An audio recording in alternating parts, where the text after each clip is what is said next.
Muito bem, meus queridos, estamos de volta à parte 2 sobre a criação. Você está no bloco Entendimento, então vamos avançar no entendimento sobre a criação, o primeiro ato da criação.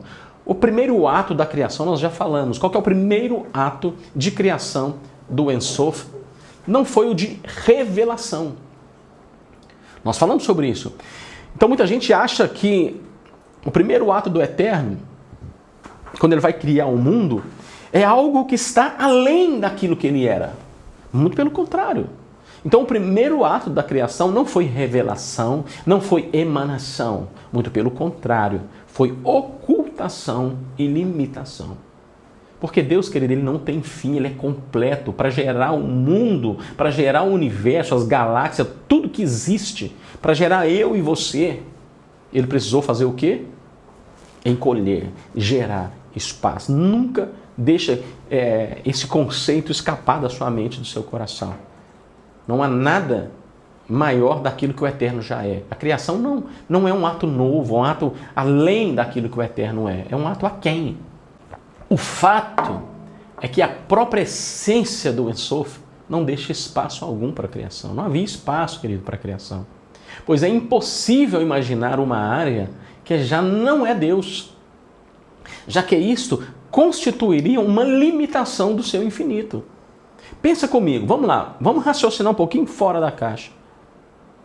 Se você tem uma caixa e essa caixa está completa, mas você precisa colocar algo importante dentro dela, o que você faz? Você realoca lugares. Se essa caixa tivesse espaço para você realocar, para você colocar coisas dentro dela, quer dizer que ela não estava completa, quer dizer que ela não estava cheia. E esse é um processo que nós precisamos compreender, porque se houvesse espaço para a criação, o Eterno não era completo, ele não era o infinito. Havia um local, havia um local, vamos pensar isso filosoficamente, óbvio, havia um local onde ele não estava, e isso é inadmissível. Então, para que o mundo, para que céus e terra fossem criados, ele precisou gerar um espaço. É por isso que o primeiro ato da criação não é uma emanação, é uma retração.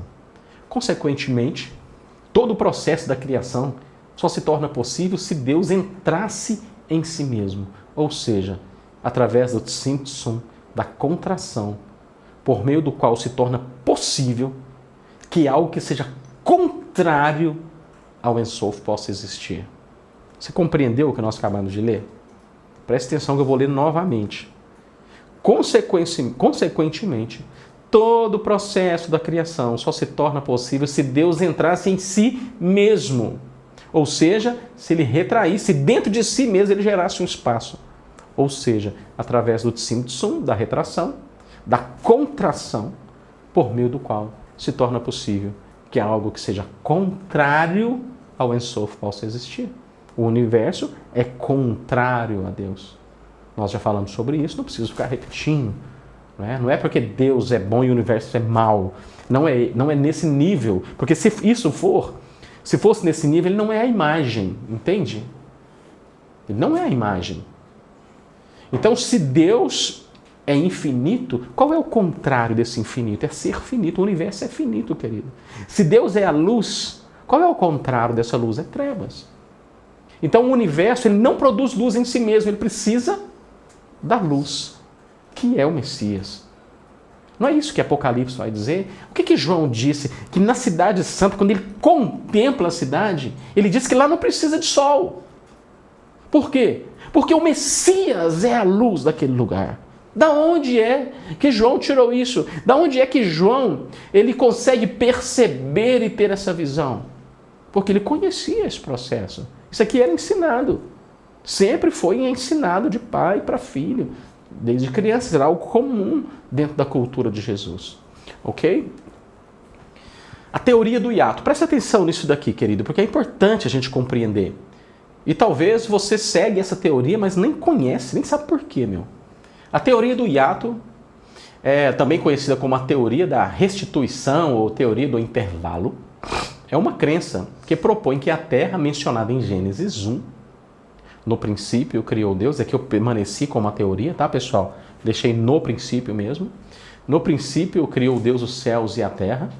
Era perfeita e habitada por seres angelicais, tendo como príncipe Lúcifer, ou anjo de luz. Este, todavia, rebelou-se contra Deus, sendo então destronado. Por causa disso, a terra teria sido duramente castigada, chegando ao estágio caótico descrito em Gênesis 1:2. E a terra era sem forma e vazia. E havia trevas sobre a face do abismo, e o Espírito de Deus se movia sobre a face das águas. Nos versículos seguintes, a Bíblia narraria então o início, não de uma criação, mas o início de uma restauração. Essa teoria, ela começa a ganhar força a partir do século XVIII. Né? Ela se populariza a partir do século XVIII e metade do século XIX. Ou seja, querido, você deve ter aprendido algo aqui na DNA Academy. Que a maioria das teorias que nós seguimos são muito recentes, amém? E muitos de nós defendemos essas teorias como se isso fosse a verdade absoluta. Ou seja, 17 anos, 18 séculos para trás, e todo mundo viveu na ignorância. Porém, alguém, no século XVIII, ele desenvolve uma teoria e tira todo mundo da escuridão. Pessoal, vamos voltar para o centro, meu. Vamos voltar para a realidade das Escrituras. Porque o fundamento do aprendizado é a cultura do seu povo. Querer compreender as Escrituras sem a cultura de Jesus é uma incompreensão. E é o que está acontecendo. Na verdade, muita gente fala e na verdade não diz nada. Ok? Então vamos lá. Quando a geologia, que nesta época era uma ciência ainda recente, né, final do século XIX, afirmou que a Terra era muito mais antiga do que Gênesis, e a geologia diluviana poderiam afirmar. Foi fundida por Thomas Chalmers, um professor da Universidade de Edimburgo, fundador da Free Church of Scotland e autor de um dos tratados de Bridgewater, que atribuiu ao teólogo holandês Simon Episcopius a criação dessa teoria. Essa teoria, apesar de ser uma teoria bastante recente, tem a finalidade de tentar explicar o processo da criação através da destruição. Pensa comigo em algo aqui, querido. Por que é que você vê muitos... Você pode falar comigo, pastor, mas a Terra é muito mais antiga do que 6.000 anos, conforme a criação do homem, né? Porque Israel, ele conta os anos a partir do nascimento de Adão. Então, hoje em Israel, nós estamos no ano 5.782. A Terra é muito mais antiga que isso? Obviamente. Obviamente. Da onde é que até aqui você aprendeu sobre a criação? A criação foi algo que surgiu do nada? Ou a criação ela surgiu através de uma matéria-prima que é o próprio eterno? Bilhões de anos que um cientista acha um material escondido, um mineral, uma pedra, uma rocha, e aí ele mede lá nos testes que a ciência desenvolveu, e aí dá bilhões de anos, ainda é recente. Porque a matéria-prima da construção da Terra é o próprio eterno e ele não tem fim. Então nós temos que sair desse lugar, querido, onde através da ciência a gente tenta provar que Deus errou. Entende? Einstein, que era um judeu, ele nunca quis, como muitos catedráticos, né, como muitos magistrados quiseram colocar, que ele estava tentando provar que Deus não existia. Pelo contrário, Einstein desenvolveu a sua teoria para provar a existência de um Deus acima de todas as coisas. Obviamente, querido, que todos os testes de materiais geológicos no mundo, eles serão datados de anos, milhões e bilhões de anos.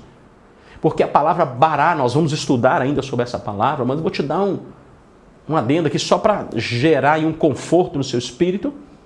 A palavra bará é uma palavra que só pode ser ligada ao eterno, porque o único que pode construir através de si mesmo é o eterno. Qualquer um de nós que queira construir algo vai precisar de matéria-prima. Mas a matéria-prima da criação, a matéria-prima do universo, a matéria-prima do homem é o próprio Eterno. E é por isso, querido, que os testes aí, eles somam de anos, anos, anos e anos. Não é porque houve, como você já deve ter ouvido falar sobre isso, entre o versículo 1 de Gênesis e o versículo 2 de Gênesis 1, há milhares e milhares e milhares de anos. Ou seja, Deus estava recompondo a sua força para reconstruir uma terra que Satanás destruiu. Esse Deus não é o meu. Um Deus que perde o controle daquilo que ele gera não é o Deus que eu sirvo. Não é o Deus que a gente prega aqui na DNA Academy. Não é o Deus pelo qual nós estamos dispostos a viver e a morrer. Não é esse Deus que perde o controle, mas o nosso Deus ele nunca perdeu o controle de nada. Ok, pessoal? Então vamos nos sintonizar dentro da estrutura bíblica, cultural e filosófica também. Ok? E isso vai nos dar compreensão e entendimento. Precisamos entender que a Terra estava sem forma e vazia. Não é um plano posterior à criação, à primeira criação, né? No caso da teoria de Ato. Mas o exato local onde os planos do Eterno começam a tomar forma. Gênesis 1:2 é a referência do que aconteceu no Simpson. No momento onde a presença do nosso Deus se contrai a um nada primordial gerado. E o Espírito de Deus pairava sobre ele, a fim de emanar luz divina e ordenar os primeiros passos da criação. É por isso, querido, que um coração sem Deus, um coração sem o Eterno, um coração que está se tornando um nada em intimidade, em relacionamento com Deus, ele é um coração em trevas. E é por isso que a Bíblia vai dizer que os atos finais desse tipo de homem é muito pior do que os atos iniciais. Ok? Bará, que eu já comecei a explicar para vocês, é essa palavrinha que você está vendo aqui no nosso slide, composta pelo Bet, Resh e Aleph. O verbo hebraico bará, transliterado por bará, significa criar do nada, ou trazer do nada a existência, preencher algo. Qual é o nada? O nada primordial, que é gerado com a própria essência de Deus, tem o DNA do Eterno. Ok? Tem o próprio DNA de Deus. Então, Deus gera o universo através do quê? De algo que ele é. O verbo bará só pode ser usado nas escrituras ligados ao Criador. Você não vai ver, se você consegue ler a Bíblia em hebraico, você não vai ver em nenhuma vez o verbo bará associado a qualquer outra pessoa que não seja Deus. O homem criando uma casa, ele não vai ser chamado de bará. Entende? Somente o Eterno, ele carrega esse poder, esse adjetivo sobre si. Aquele que pode criar mesmo sem ter matéria-prima às suas mãos. Segundo o que aprendemos do conceito de Simpson, o vazio que é gerado em sua retração só pode ser preenchido por bará. Preencher o belimá, o nada primordial. Muito interessante é a fragmentação linguística do verbo criar de Gênesis 1 e seu significado pictográfico no paleo-hebraico dentro de uma concepção cosmológica. Vem comigo para entendermos isso. Nós temos o Bet, o Resh e o Aleph, conforme está aqui no nosso slide. Então, a primeira letra da criação, né, de Bará, assim como na criação, é o Bet, que significa, dentro do paleo-hebraico, casa, tenda. Dentro de uma pictografia antiga, né, a tenda transmitia a ideia de espaço, lugar, habitação e forma física. A letra Bet corresponde à habitação da vida física, principalmente a terra. Uma vez que no primeiro versículo da Bíblia, né, Bará, criar, está relacionado com a terra, como a habitação dos seres humanos. Ou seja, o Ensof criou o universo, especialmente a terra, para ser a nossa habitação, para ser a nossa casa. Né? A segunda letra é a letra Resh. Né? Resh é esse R de barato, é um R mais suave. Né? No paleo-hebraico é a pictografia da cabeça de um homem. essa parte também desempenha uma função muito importante na transmissão do verbo bará dentro da criação cosmológica. Esse pictograma implica na ideia de primeiro, início, começo, proeminência, ou seja, é o cabeça, né? É da palavra, é com resh que nós fazemos a palavra rosh, que é o quê? O cabeça, o líder, o que governa, ok? Essa letra que surge, a primeira frase da Bíblia, Bereshit, em princípio, que vem de Reshit, início, né? Nós falamos um pouco sobre isso, que vem de Rosh, Rosh, que é de nossa letra base, né? Que vem do Resh, que é cabeça, o líder. Um professor, por exemplo, dentro da cultura judaica é chamado de Rosh. Por quê? Porque é alguém que tem uma cabeça para conduzir você para um lugar, tem um espírito de liderança. Então a pictografia da cabeça de um homem demonstra também a inteligência, a mente por trás da criação. Como você conseguiria entender isso se não fosse através da inteligência de um homem? Então Deus ele faz questão de estabelecer esse conceito para te ligar ao processo. Nada poderia mais resumir a perfeição por trás do universo e nosso belo lar chamado Terra. Percebemos inteligência, uma mente superior por trás da obra criativa. Como disse Einstein, quanto mais eu observo o universo, mais ele se parece a um grande pensamento. Então Einstein está dizendo que quanto mais ele observava, mais ele via que não consigo provar nada aqui. Não existe uma mente humana por trás disso, de uma compreensão, tem algo superior, isso não é um acaso. O terceiro é a letra Aleph. O Aleph, que no pictograma do paleo-hebraico é a cabeça de um boi na mentalidade hebraica, é a ideia de força, de poder, domínio. Assim, o fato é que para iniciar toda a criação faz-se necessário o poder divino. Poder este que foi usado para trazer todas as coisas à existência.